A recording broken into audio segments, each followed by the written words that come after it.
มีผู้หลักผู้ใหญ่ทั้งบ่จิตน่ะเสนอมาว่าอยากเข้าไปฝ่ายน้องแต่คือกันบอกของเจ้า บ่คือแล้วเนาะ แม่น แล้วก็เฮ็ดห้องน้ำว่าหั่นนะ หลายอันอยู่ซะน้องแต่ในบุญแฮงอยู่ซะเนาะ แต่ผ้าเอาดึงมาแต่พุ่นก็แพงเติบไปจัง เสียเงินน้ำหมู่นี่แหละ ต้องเสียเงิน เสีย น้ำ ค่า เขา รักได้ ค่ารักน้ำเขาเนาะ ก็รักหารักของส่วนตัวเด้ ก็ได้เสียเงินน้ำหมู่ รัก เพื่อน ว่า แต่นี่มีแต่เพื่อนในนางนี่หรือว่าไผผ้านี่เนาะ อื แม่ ม ต้องได้ บ่ฮู้ว่าเพิ่นสิเอารักไรเอาไปจับนำหั่นดิ ได้ชื่อรักมาเพิ่มอีกของแต่ดึงประมาณ นี่ครับมันนี่เนาะ 2 ลัก ต้องให้บ่บอสเอารักมาขยุง ก็ไม่ชั่วบ่นะครับ ก็ประมาณนี้แหละบ่จิตโทรมาก็ได้ แสดงว่าน้องแต่เนี่ยยังสิได้รับโชคอยู่นี่เนาะ แม่แม่น โทรมาเพิ่นว่าสิมาเข้าไฟฟ้าให้กับเฮ็ดของน้ แม่นได้ยินคร่าวๆประมาณนี้แหละ ำ ให้ผ้าแล้วก็เฮ็ดห้องน้ำเจาะน้ บ่จิตให้ได้ ำแม่นอยู่ ได้ ไป ครบ เรื่ เบิ อ ด ย เนาะ ไล่ธรรมดา น้ำบาดาลนี่ทำโจ้อยู่ทางเก่าย่ำขุ่นคือเก่าก็ว่าเนาะโจ้อยู่ข้าง เปลี่ยนไปเลยเนาะ ข้างของเงินประตูวันใช่พี่มันสิใสเด้อเบื้องโจ้อยู่เบื้องนั้นยังว่ามันขุ่นคือเก่า จังว่านะและทางเบิ่งผู้รัก อย่าลืมกดติดตามเพื่อเป็นกำลังใจให้ผมด้วยนะครับทุกคนขอบคุณมากๆครับ พี่น้องเปิดภาพขึ้นตอนเช้ามานี่ก็มาเฮือนน้องแต่อีกแล้วเขามาฮอดจอดถึงมาหากับบ่เห็นภัยพี่น้องเลยจักสิว่าในใดละพี่น้องเลยนี่เขามาดูแก้วกับบ่อยู่เครื่องของก็ยังเต็มอยู่พี่น้องเลยพอบอสก็มีเรื่องสิมาเว้าอีกน้อยหนึงพี่น้องเรื่องนี้แหละก่อนอื่นจะทักทายสบายดีพี่น้องไอซีเบิดสุขสุขคนพี่น้องเบิดสมองสุบอนน้ำกันเด้อเนาะเปิดภาพขึ้นมานี่เนาะบอกว่ากับประเด็นที่มาเล่านี่กับเรื่องเพื่อนน้องแต่พี่น้อยเป็นยังเอฟซีจังว่าคอมเมนต์ในช่องบอกแอนว่าบ่ให้บอบอสเข้ามาถ่ายอย่าให้เขาถ่ายนำทั้งที่มันเป็นเคสของเฮาเป็นยังว่าเป็นเคสของตั้งแต่เฮาเริ่มช่วยน้องตุ๊กพาแลนตอนเลาะตอนล่อนไปใส่กระโดดล้างพาหนะเฮาจนมาฮอดวันนี้เรื่องชุกดิบความเศร้าความสุขของน้องแต่กับเฮาเป็นผู้รู้จักเฮาเป็นผู้เสนอถ่ายออกให้ FC เบิ่งนะเดี๋ยวถ่ายออก FC ความทุกข์ความบ่สบายใจไปได้น้องแต่ได้รับรู้จากเฮาเนาะ FC ได้รับรู้จากว่าวัดเบิดเสนอข่าวต่างๆลงไปแต่พอได้ช่วยบ้านพี่น้องได้ช่วยน้องแต่ช่วยบ้านช่วยเฮือนที่บ่วัดทายลงไปครับบ่เป็นบ่าววัดพี่น้องเป็นผู้อื่นและทั้งที่ว่ามาห้ามบ่าววัดน่ะบ่ให้มาใกล้บ่ให้มาทายเฮาอ่านในช่องคอมเมนต์พี่น้องเป็นอะไรจังหวะในนั้นพี่น้องบ่าววัดไปเฮ็ดผิดตับอีหยังนะแต่ทั้งที่บ่าววัดก็แล่นช่วยเหลือคนบอกตรงๆเลยพี่น้องเอ้ยบ่แม่นทวงบุญคุณน้องตุ๊กนี่ถ้าบ่มีบ่าววัดนี่ในโลกนี้นะน้องตุ๊กคือสิบ่มีชีวิตดอกพาไปของหมอเพราะว่าขาดเลือดเข้าเลือดตั้ง4 ถุง 5 ถุงพาไปพี่น้อยจักสิว่าได้ใดเพราะว่าวัดก็ได้อ่านคอมเมนต์ไปก็บ่เข้าใจคือกันบ่เข้าใจบ่อนที่ว่าลงคลิปหยังไปก็โดนด่าโดนว่าหั่นนะพี่น้องเพราะว่าเรื่องชานต่อเฮือนชานนี่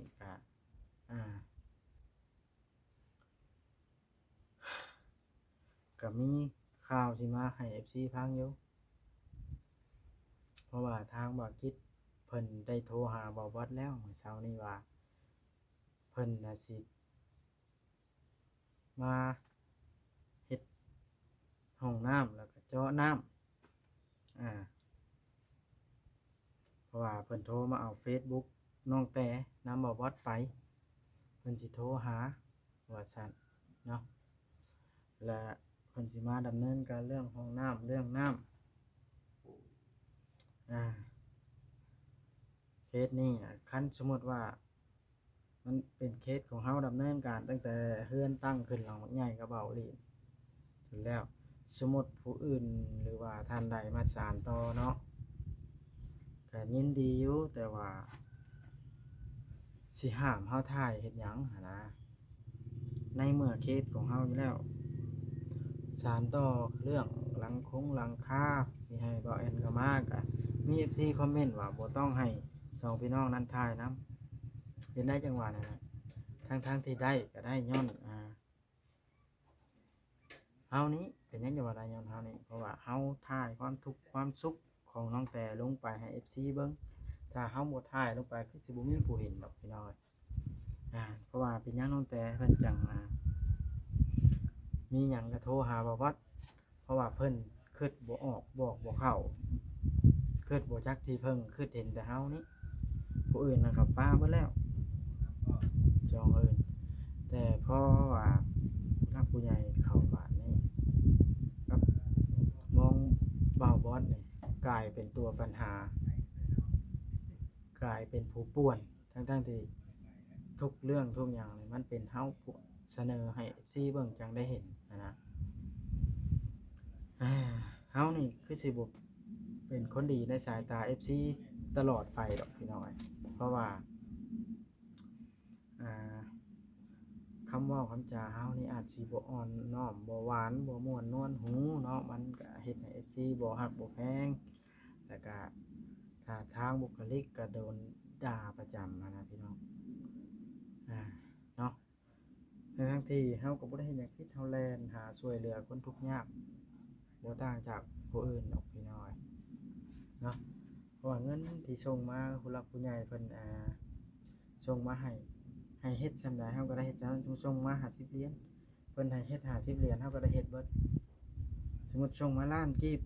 เพิ่นใช้ให้ไปเฮ็ดใน50ในล้านกีบเฮาก็เฮ็ดให้ในล้านกีบนั้นถ้าเพิ่นบ่บอกว่าใช้จำจุดนั้นเฮาจะใช้ได้พี่น้องเข้าใจพี่น้องเข้าใจ FC อยู่ใจบ่อนที่ว่าบ่มักขี้หน้าไผแล้วบ่อยากให้ไผเข้ามายุ่งจักสิว่าได้ล่ะพี่น้องน้องแต่เพิ่นก็บ่มีมันเพิ่งเพิ่นก็คิดเห็นเฮาไว้ใจเฮาแล้วเพิ่นจึงโทรปรึกษาเฮาหวังว่าเฮานี่สิมี FC มาช่วยเหลือหรือว่าให้เฮานี่ช่วยเหลือเพิ่นและแล้วเขามาช่วยน้องแต่บ่แม่นเฮาบาดกลายเป็นผู้อื่นมาช่วยนะตัวเฮาเองก็เริ่มอายน้องแต่แล้วอย่างนี้อยากอายแล้วเพราะว่าเราหวังว่าหันหน้ามาพึ่งเฮาในเมื่อตกทุกข์บ่ได้เราบ่มีคนปรึกษาเราโทรหาระหว่างแล้วผัดกลายเป็นผู้อื่นมาช่วยให้เราอันนั้นนะแล้วเฮาบัดกลายเป็นตัวตลกกลายเป็นคนมายุ่งวุ่นวายซื่อๆบัดเพราะว่างานเฮาบ่ได้เฮ็ดเด้เฮามาถ่ายก็กลายเป็นเฮาวุ่นวายซื่อๆได้บัดเพราะว่างานมันบ่แม่นเฮาเฮ็ดแล้วเด้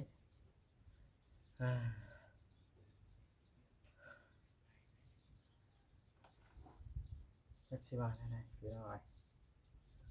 ทางบ่เอ็นเพิ่นก็มานั่งอยู่พุ่นแล้วก็เบาเรียงชัยเป็นนากับมาฮอดพี่น้อยเพราะว่าโทรนัดกันมาเอามันหมู่เดียวกันนี่แหละทีมเดียวกันไปชัยก็ได้นี่ยังก็เว้าก็ล้มกันเพิ่นนั่งอยู่พุ่นเรือนสะเทืองพี่น้อยว่าเรามาถ่ายนี่ว่าจะมาถ่ายมันทุกอย่างนี่แต่ว่าเพิ่นบ่อยู่เนาะ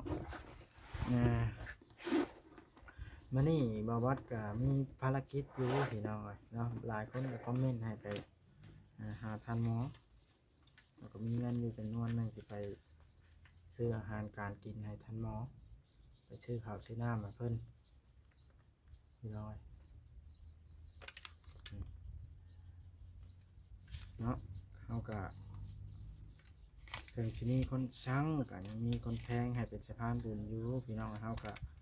บ่แม่นว่าสิบ่มีผู้ว่าหวังดีจนว่าโพดหน้าไทยก็ได้ทุกคลิปนะพี่น้องเพราะว่าจน เบิดกำลังใจบางเทื่อแต่ว่าขึ้นไปขึ้นมานั่นนึงก็สู้เพื่อครอบครัวเพื่อลูกเพื่อเต้า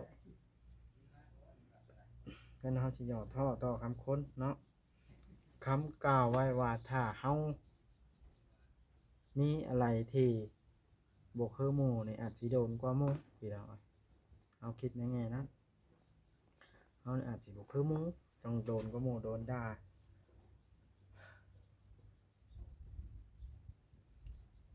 ถ้าทางบุคลิกเฮามันแบบเฮ็ดให้คนบ่เกรงใจบ่หรือว่าจังใดนะพี่น้องใครอยากเว้าหยังก็เว้าใส่เลย FC ก็แบบบ่แค่ถึงความรู้สึกของความเป็นคนเท่านั้นบางคนว่าบอกว่าบ่ให้ปากหมาจังซั่นจังซี่โอ้แฮงหนักพี่น้องเอ้ยเนาะ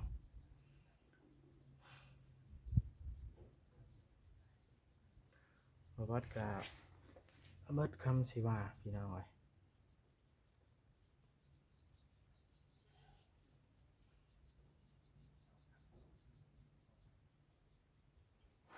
พี่น้องเอ้ยนี่ก็เอาสิถามเอาเองเลยพี่น้องว่าเพิ่น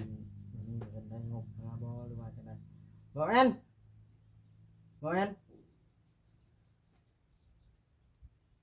มาพี่มานี้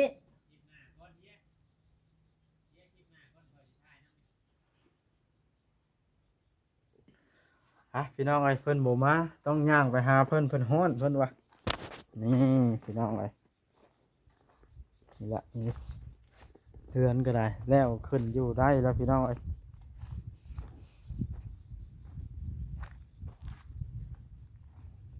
อ้าวผ้าดังหรือว่าเสียงรถนี่คึมอยู่ ห้องบัดนี้เนาะ ห้องวะ เมื่อย ห้อง ว่าแอนมาหากระฮอดเดี๋ยวนี้บ่เดี๋ยวนี้ ฮอดโจมเมื่อยอยู่ เหนื่อยมันแดด ตัวแต่งตัวรอแท้เฮ้ย รอบ่ ฮะ รอบ่ โอ้ยรอกว่าอัน รอกับบ่จ่อยบ่ บ่จ้อยอยู่ เห็ดหยังมันจำกล้องเห็ดหยังอันนี้อย่าไปไหม มาว่าเห็นกากล้องจ้ะนะกากล้องบ่ ก็เดินสบายดีเด้อบ่แอนเด้อ โอ้ สบายดี มาจำเอาค่อยเห็นในได้บาทนี่นี่ ไปได้จังหวะมาจ้าเอาเจ้า บ้าน ไป ฮ้อน ถ่าย มา เจ้า จำ ข่อยมันเกิดตามมาขึ้นได้เลยอยากถามมาชื่อ ก็สิถามบ่แอนก่อนเด้อ ให้เจ้าถามแล้วข่อยก็นั่ง ถาม ฟัง เรื่อง นำ ไร กัน นี่ เป็นได้อัน เรื่องราวนำมันยังคือหลายดูดงใจโทรศัพท์ก็นั่งบ่แม่น สิให้คอยถ่ายน้ำอยู่บ่อันมุงหลังคาเฮือนนะ อ้าวก็ถ่ายแล้วมันจะเป็นหยังอันน่ะ มี FC เจ้าคอมเมนต์ห้ามคอยลายได้ ว่าบ่ บ่ ให้ ให้เลือดบ่ บ่ให้คอยถ่ายน้ำหอแล้วเจ้าสิให้คอยถ่ายอยู่บ่ อันนี้มันก็เป็นเรื่องของ FC น้องพี่น้องเฮาก็บ่สามารถสิสรุปได้โดยเฉพาะเฮาคือเรื่องถ่ายเนี่ยก็ถ่ายนำกันเป็นปกติหั้นแหละเป็นหยังจะถ่ายบ่ได้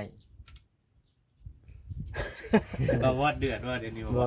ได้เดือดถามเบิ่ง เดือด FC บ่ บ่ได้เดือด FC ถามบ่แอนคันว่าบ่แอนบ่ให้ถ่ายเฮาจังสิบ่ถ่ายหันนะ สำหรับบ่แอนนี่ถ่ายได้เสมอเฮาก็สำหรับหมู่คู่กันเนาะไปไทยกับไปถ่ายนํกัน แล้ว ว่าล็อกเฮาสิบ่กล้าเข้ามานะบัดนี้ เพิ่นเว้าแล้วนะ FC นะ ญาติแล้วเฮา เอาเป็นอะไรอันเรื่องดำเนินการใช่นะ เรื่องดำเนินการหา โดย ก็คืออันเฮาสิมาวัดเบิ่งก่อนว่ามันตกจากแผ่นกันแน่หั่นนะ ยังบ่ได้แล้วบ่ได้ในวานนี้ก็ได้ ย่านมันบ่พอเฮาไว้ให้เอา7แผ่นฮะ ไผว่า เอาค่อยว่ากับเจ้าหั่นแล้ว 7แผ่น อืม บ่พอบ่ ย่านมันบ่พอหั่นนะ อ๋อ เพราะว่าคือผู้หลักผู้ใหญ่เพิ่นนี่เพิ่นก็จะสร้างตัวนี้หลังคาก่อนหั่นนะ โดย แล้วเพิ่นก็จะให้บ่แอนน่ะมาถามสร้าง โอ้ยตาตั้งกล้องบ่เห็นในยุคโทรศัพท์ไปซื้อกันนักนี่ นักเด้อแท้เด้อ ไอ้รูดดงบ่เห็น ให้มาถามสร้างว่าที่แรกๆนะ5 ล้านนะแต่ที่สมมุติว่าเพิ่นเฮ็ดแต่หลังคานี่เพิ่นสิเอานำเท่าใดนะอันนี้เพิ่นให้มาถาม อ๋ออืม ช่างอยู่ใช้บัตร สร้างเวียงหั่นแหละ อ๋อช่างเวียงไอ้ช่างวัดนี่บ่ แม่น สร้างทรงพลุงอันน่ะเพิ่นก็ยันบ่ว่างหั่นนะ เจ้าสิให้คอยถามให้บ่สั่งเวียงนะ ถามโลดหรือว่าจะมีเบอร์เพิ่นบ่โทรมึงดู บ่มีแล้วเดี๋ยวนะสิมาถามอยู่เพื่อนพุ่นแหล้ว เจ้าสิไปถาม2 คน ปิดคลิปอีกคลิป ใน นึง คลิป2 คน บ่แล้วสิถามให้บ่มีเบอร์ลาวเด้เดี๋ยวนะ ใช้บาอุลิซะ บ่รีเราไปบ้านประว โอ้ ร บ่มีคนเบอร์อ้ายตัวเองบ่ไหนกะ บ่มีเครื่องในโทรศัพท์อยู่เพื่อนพุ่นเครื่องนะ เฟซเราก็บ่ได้มีบ่ เราบ่ได้เล่นเฟซมีแต่โทรศัพท์ปุ่มกดได้ มีแต่เบอร์น้องแต่บ่ เบอร์ตั้งแต่ให้บ่มีแล้ว มีแต่ Facebook นั่นก็ได้ การเรื่องที่ถ่ายนี่ก็ถ่ายนํกันปกติหั้นแหล้วก็บ่มีไผห้ามเราก็บ่ให้ถ่ายเราถามไปถามมาว่าสิ FC ยีด่าค่อย สิด่าเจ้าเรื่องใด ค่อยบ่ให้เจ้าถ่ายนํอีกแล้วบัดนี้นะ บ่ข่อยก็บ่ได้ เดี๋ยว ว่า เราสิว่าญาติงานกันอีกเนาะ แม่น ข่อยก็บ่ได้เว้าว่าเจ้า เว้าง่ายๆว่า ให้ FC น่ะเข้าใจแต่ก็บ่อยากให้เว้าทั้งนั้นทั้งนี้แต่ก็มีแต่ว่าให้ไปตามเหตุตามผลนะ แม่ ทางทีมงานเฮาก็มีหน้าที่เข้ามาถ่ายก็ถ่ายเลยใครอยากถ่ายแบบนี้นะ แม่นไผอยากถ่ายก็ถ่ายคือปกติคือแต่แรกๆหั่นแหละบ่ แต่ ได้ ละ ก็ เคสเนาะ บ่ได้มีอันไว้ว่าสิเป็นสะพานบุญหั่นเด้บ่อันก็ยังเข้ามาถ่ายนํบ่โอลินะ คำเว้าเวอร์ชันเนาะก็บ่กล้าไปถ่ายเคสไผได้เนาะ แม่นก็ถ่ายนํกันได้ งงนำ FC เนาะ บ่ห้ามตัวนี้เนาะพี่น้องเนาะ บ่เข้าใจเพิ่น คือ FC นี่มัน มัน ก็ บ่ มีช่อง ง่าย กับ ๆ ช่อง ว่า พายเนาะ เฮาห้ามบ่ให้คนเว้าคนจมนี่มันจมบ่ได้มันห้ามบ่ได้แล้วเฮ้ยเฮาบ่ฮู้อีกว่าเพิ่นเป็นไผอีก เนาะ ผู้เพิ่นเข้ามาคอมเมนต์หั่นนะ เนาะ บ่ได้จักเลยข่อยน่ะ ว่าเฮาก็บ่จักเพิ่น เดี๋ยว กั ไป น สิรู้จักบ่จักจักคนเอาบ่จื้อนะมันรูปโปรไฟล์มันหลายเป็นพัน 2,000 เนาะ แม่นแต่เฮาสิสรุปเอาบ่ให้ถ่ายก็มันก็เป็นไปบ่ได้ดอกพี่น้องก็ถ่ายนํกัน คือตามเคยแหละเจ้าไปถ่ายค่อยไปถ่ายเจ้า วันนี้แหละแล้วบ่เพิ่นเว้าเฮ็ดของครัวเฮ็ดแล้วบ่ อันนี้นะเพิ่นยังบ่ได้สรุป คือตอนนี้เพิ่นสรุปได้นะเพิ่นสิทำเฮ็ดหลังคาก่อน เอาเฮ็ดหลังคา เฮ็ดหลังคาแล้วก็ถามเรื่องค่าสร้าง ถ้าว่าสมมุติว่าเพิ่นบ่ได้เฮ็ดเสร็จสิ้นนะ และสร้างน่ะสิลดราคาให้เท่าใดก็คือเฮ็ดหลังคานี่ที่แรกๆน่ะ5 ล้านน่ะแล้วทุกอย่างเนาะ แม่น ก็คือถ้าเอื้อยเพิ่น5 ล้านแล้วทุกอย่างแล้วที่นี่น่ะแบบว่าทางสร้าง2สร้างน่ะเพิ่นเคยถูกเอื้อยจุลี่ช่วยหันนะแบบว่าง่ายๆกับเพิ่นเกรงใจทั้งเอื้อยจุลี่เพิ่นเอาหลายก็ได้เพิ่นก็เลยลดให้ เอาไปสิซะแล้วที่นี่บัดผู้ใหญ่คนที่เข้ามาล่าสุดนี่เพิ่นว่าเพิ่นบ่ เพิ่น ได้ เอา เคย แต่หลั ช่ ง วย คาก่อน ครอบครัวแต่อันทั้งปาวอนหั่นนะเพิ่นก็เลยเอาราคาก่อนค่อยเฮ็ดค่อยไปเพิ่นว่า ๆอืม เพิ่นก็เลยให้ทำตัวนี้ ข่อยสิมุงกับช่างเวียง อันนี้ก็มีแต่ว่าให้เจ้าไปคุยกับช่างเวียงเบิ่งแล้วก็ให้บาโอลี่น่ะถามทางทางนั้น บ่าสิมาบ่ ว่าสิมาเฮ็ดต่อบ่หั่นน่ะ ต้องถามมันก่อนเนาะ เนาะเพราะว่าเพิ่นก็ได้เฮ็ดขึ้นนํกันนะว่าตุนต้องถามมึงเพิ่นนํเนาะ แม่น ตั้งแต่เพิ่นได้เวียงได้งานเพิ่นเด้จบสิ้นภารกิจเพิ่นตั้งแต่เพิ่นเข้ามาเฮ็ดตรงนี้ กินวัด เลยเพราะว่าเพิ่นก็เฮ็ดโค้งขึ้นแล้วนะก็คือมุ้งนี่บ่ได้ยากได้นี่บ่อันก็บ่บดมุ้งก็ได้นี่ เท่าไหร่ล่ะเจ้าสิมุงนะ ค่อยสรุปบ่ได้ เพราะว่าคนที่เฮ็ดโค้งขึ้นน่ะคนอื่นเฮาสิมามุ้งตัดหน้าก็บ่ได้ ก็ต้องถามอีกเนาะ แม่นต้องถามเพิ่น ว่าสมมุติเพิ่นตั้งขึ้นได้เด้ในแบบนี้เอายังเหลือแต่มุงก็สิเจ้าสิเว้าโลดก็บ่ได้เนาะ แม่นจะได้บ่มุ้งห้อยข่อยบ่ได้ยาได้จะมามุ้งให้ข่อยเฮ็ดหยังบัดว่าเด้เจ้าสิเฮ็ดจังไดบัดนี้ ก็บ่จักเฮ็ดแล้ว อันนี้เราก็ต้องไปปรึกษาเพิ่นก่อนว่าเพิ่นสิกลับมาเฮ็ดบ่ถ้าว่าเพิ่นบ่กลับมาเฮ็ดเฮาก็สิเอาสร้างเวียงสร้างบอสครับบ่ มุงซื่อๆมันสิยากหยัง บ่เอาข่อยนํบ่ บ่เอานายจ้างเนาะ บ่เอาบ่ ผู้จ้างต้องยืนเบิ่งบ่ บัดแต่ก่อนคือใช้ข่อยย่อเสาซะ โอ้ยใช่ก็บ่ได้ย่อนำ เอาสรุปแล้วก็เพิ่นสิเฮ็ดไปทีละขั้นละตอนนะเนาะ แม่ ตามที่เจ้าเว้านี่ แต่ข่อยก็เห็นเบาจิตเด้โทรมาหาข่อยมื้อเช้านี้ เอา แล้วน่าสิโทรหาเจ้าแล้ว เจ้าฮู้ข่าวแล้ว แม่นบ่ เขาบ่เล่าดอก อ่า เพิ่นว่าเพิ่นสิมารับให้เล่าอยู่บ่ เดารู้แล้ว อืม ข่อยยังบ่ฮู้ข่าวนะเนาะบ่ว่า แม่น เจ้าอยู่บ่ซั่นเจ้าท้องเสือบ่ บ่มันสิคือกันบ่กับข่อยอันรู้จักหั้นนะลองเว้าเบิ่งดู ให้เว้าบ่ อ่า ก็คือมื้อเช้านี่ก็บ่แอนตื่นนอนมาเล่าแต่ต้นแล้วได้ โอ้ย พอดีบ่จิตโทรมาถามหา Facebook ของน้องแต่ข่อยเอาแบบทุกช็อตเลยได้ข่อยจื้อมาแล้วถามมา Facebook ของน้องแต่เพิ่นว่าบ่แอนมี Facebook น้องแต่บ่บ่แอนก็ตอบไปว่าบ่แอนบ่มีเด้อก็ท่านก็ให้ไปถามนำบ่บอสเด้อก็ว่าเพิ่นก็ท่านก็สิไปถามก็ได้ แล้วเขาก็ถามต่อไป มีเรื่องหยังกับน้องแต่บ่เพิ่นว่าก็บ่มีเรื่องดอกก็พอดีว่ามีผู้รักผู้ใหญ่ทั้งบ่จิตน่ะ เสนอมาว่าอยากเข้าไปฝ่ายน้องแต่คือกันบอกของเจ้า บ่คือแล้วเนาะ แม่น แล้วก็เฮ็ดห้องน้ำว่าหั่นนะ หลายอันเยอะซะน้องแต่ในบุญแห้งเยอะซะเนาะ แต่ผ้าเอาดึงมาจะพุ่นกับแพงเกิดไปจัง เสียเงินน้ำหมู่นี่แหละ ต้องเสียเงิน เสีย น้ำ ค่า เขา รักได้ ค่ารักน้ำเขาเนาะ ก็รักหารักของส่วนตัวเด้ ก็ได้เสียเงินน้ำหมู่ รัก เพื่อนแต่นี่มีแต่เพื่อนในนางนี่หรือว่าไผผ้านี่เนาะ อืม ต้อง บ่ ได้ ฮู้บ่ฮู้ว่าเพิ่นสิเอารักไรเอาไปจับนะเพิ่นเด้ ได้ชื่อรักมาเพิ่มอีกของเตดึงประมาณ นี่ครับมันนี่เนาะ 2รัก ต้องให้บ่บอสเอารักมาขยุง ไม่ชั่วบ่เนาะ ก็ประมาณนี้แหละบ่จิตโทรมาก็ได้ แสดงว่าน้องแต่เนี่ยยังสิได้รับโชคอยู่นี่เนาะ แม่นแม่น โทรมาเพิ่นว่าสิมาเข้าไฟฟ้าให้กับเพจของน้ แม่นได้ยินคร่าวๆประมาณนี้แหละ ำ ไฟผ้าแล้วก็เฮ็ดห้องน้ำเจาะน้ บ่จิตอันใด ำ แม่นอยู่ ได้ ไป ครบ เรื่ เบิ อ ด ย เนาะ ไล่ธรรมดา น้ำบาดาลนี่คำโจ้อยู่ทางเก่าย่ำขุ่นคือเก่าก็ว่าเนาะโจ้อยู่ข้าง เปลี่ยนขึ้นเลยเนาะ ข้างของเงินประตูวันใช่พี่มันสิใช้เด้อเบื้องโจ้อยู่เบื้องนั้นยังว่ามันขุ่นคือเก่า จังว่านะและทางเบิ่งผู้รักผู้ใหญ่เพิ่นว่าคันว่าให้เจาะ ผู้ดำเนินการแน่เนาะ แม่นผู้ดำเนินการก็คือบ่จิตก็คือทางเฮาก็มีแต่ว่า มาถ่ายน้ำมันซื้อเนาะ ถ่ายน้ำซื้อคือไปเสร็จแล้วบ่จิตบ่ให้ถ่ายเฮาก็ FC สิมาบอกว่าบ่ต้องให้เขาถ่ายน้ำอีกบ่ได้อีกแล้วเนาะ FC มาเป็นนั่นนะจังห้ามกันให้ว่าแล้วก็ได้เจ้าเข้าใจบ่บ่เวียง บ่เข้าใจแล้วข่อยเองแล้วแล้วข่อยเองเฮงหากับเข้ามาชมเทื่อนี่ ในทางที่เฮาอยู่นั่นนี่เป็นเดือน2เดือนแล้วว่าง่ายๆสั่งเช็คเฮาแล้วเนาะ แม่ เข้ามาชมเทื่อนี่เด้ยมีแต่ข่อยสิขอถ่ายน้ำจุนเจ้าได้ซะขอถ่ายนี่เด้อ สำหรับข่อยนะหมู่อยากถ่ายก็ถ่ายข่อยบ่เคยว่าข่อยก็หาก็ได้ยินนี่ได้หามถ่าย บ่ค่อยก็บ่ได้เห็นว่าบ่เห็นห้ามแล้วค่อยก็บ่หยอกแล้วเพราะว่ามี FC เม่นในช่องลาวค่อยได้เข้าไปอ่านนะ จะเข้าไปเบิ่งเม่นข่อยบ่ แม่นบ่ได้แม่นเม่นเจ้าเม่น FC เอาเป็นยูทูบเบอร์ก็คือว่าแน่ต้องใจเย็นๆไป แม่น เอาไปชาในคอมเมนต์ได้มันบ่ได้ได้เนาะ แม่นกระเท่าจีไปถือว่าจะโอ้ มันหลายแฮงได้บ่บ่เด้หลายแฮงขนาดเฮาถ่ายคู่มือนั่นคือเคสแบบมันบ่มีปัญหามันก็ยังมีคือเก่าได้ในเรื่องคอมเมนต์ สรุปแล้วก็คลิปนี้ซ้ำนี้แล้วเนาะบ่เห็น โดยถ่ายทำกันแค่เก่าหั่นแหละ สบายดี